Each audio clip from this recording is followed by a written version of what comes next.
কলেজের বাইরে রকে বসে হঠাৎ বনলতাকে জিজ্ঞেস করলো অভ্র, আচ্ছা এই ব্রেকআপ হলে কি হয় রে?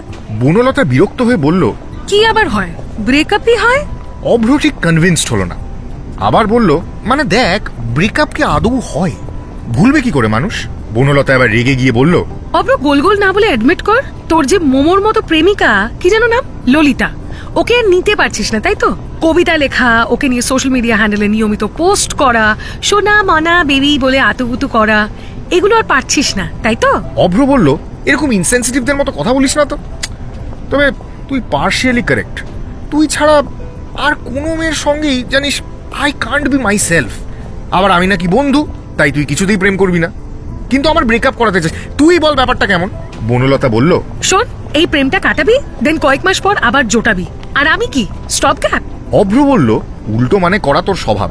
বনলতা বলল, আচ্ছা তাহলে একটা সোজা কথা শোন, এটা ফেব্রুয়ারি, পুজো অব্দি দেখি তুই কেমন চলিস, তারপর কমিটমেন্টে যাব।